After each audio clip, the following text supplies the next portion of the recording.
బాగున్నారా సార్? నాకు సార్ పాటలు అంటే చాలా ఇష్టం అండి. నీ స్నేహం ఇక రాదు అని అంతకంటే ఎక్కువ నాకు రాదు. సార్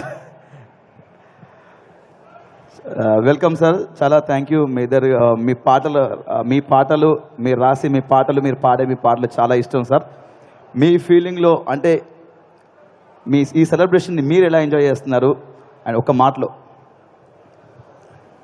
యాక్చువల్గా సినిమా వ్యక్తిగా నంది అవార్డ్స్ ఆగిపోయాయి.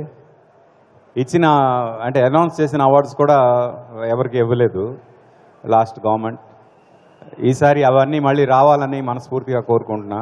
డెఫినెట్గా ఈ గవర్నమెంట్ ద్వారా అవన్నీ వస్తాయి అనుకుంటున్నా. That is the main wish from my end. మా ఇంటికి 2 నందులు ఆగిపోయాయి, ఆల్రెడీ అనౌన్స్ చేసిన నందులు, అవి కూడా వస్తే బాగుంటుందని ఫీలింగ్. పవన్ కళ్యాణ్ గారు మ్యాన్ ఆఫ్ ది మ్యాచ్గా మొత్తం తెలుగు రాష్ట్రం అంటే మన ఆంధ్ర రాష్ట్రంలో జరిగిన పొలిటికల్ సినారియోని ఒక కొత్త ఇది ఇచ్చారు, కలర్ ఇచ్చారు. కులాలకు అతీతంగా అందరం కలిసి ఉంటే డెఫినెట్గా విజయం మనదే అనే ఫీలింగ్ తీసుకొచ్చారు. అది అక్షరాల కనిపించింది. ఇలాగే ఈ కూటమి కంటిన్యూ అయ్యి ఎన్నో మంచి పనులు చేయాలని మనస్ఫూర్తిగా కోరుకుంటున్నా. ఇంత మంచి ప్రోగ్రాం చేసిన విశ్వ గారికి ప్రత్యేకంగా ధన్యవాదాలు తెలుపుకుంటున్నా. Thank you very much sir, industry అంతటినీ ఇక్కడ తీసుకొచ్చినందుకు. And congratulations for everything whatever you are doing. Super sir, thank you. మీ పాటలాగా చాలా చక్కగా మాట్లాడారు సార్. శాస్త్రి గారు, గుడ్ ఈవినింగ్ అందరికీ. ఇవాళ ఇక్కడ ఇంతమంది వచ్చారు, ఈ సెలబ్రేషన్లో పాలు పంచుకుంటున్నారంటే ముఖ్యంగా ఒక్క మనిషి విశ్వప్రసాద్ గారు. వారు నాకు గత 10-12 ఏళ్ళుగా తెలుసు. వారి సినిమా రంగంలోకి రాక కూడా చాలా ప్లాన్డ్గా పకడ్బందీగా వస్తూ ఇవాళ వన్ ఆఫ్ ది మేజర్ నిర్మాణ సంస్థకు ఎదగటంలో ఆయన యొక్క కృషి, ఆయన యొక్క మేధోశక్తి, ఆయన ప్లానింగ్ స్ట్రాటజీ ఎంతైనా ఏమంటాం మనం పొగడదగినటువంటివి. ఆయన ఏం చేసినా కానీ చాలా బలంగా చేస్తారు, నిష్కల్మషంగా ఉంటాయి ఆయన ఆలోచనలు. ఆయన కనిపించి చేయడంలో ఏమాత్రం వెనుకంచి వేయరు. అలాంటిది ఈ సభ.